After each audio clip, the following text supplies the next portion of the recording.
Ano to, nagputol ka ng kuko tapos nasugat niya. Hindi mo na tinanggal yung kadugtong.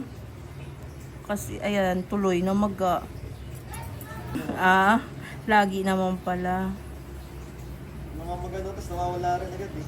Pero ito tumagal. Kasi nga ayan may nakabaw. Pinutol niyo po kasi yung kuko eh. Kaya naman.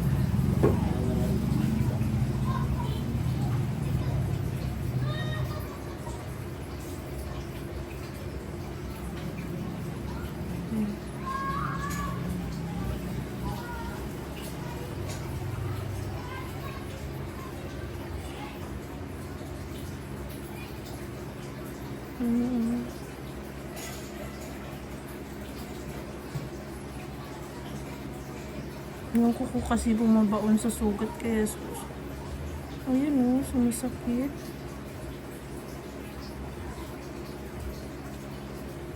Sorry. Ayan na, okay na. Okay na.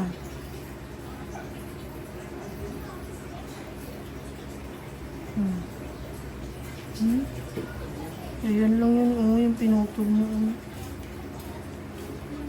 Diba?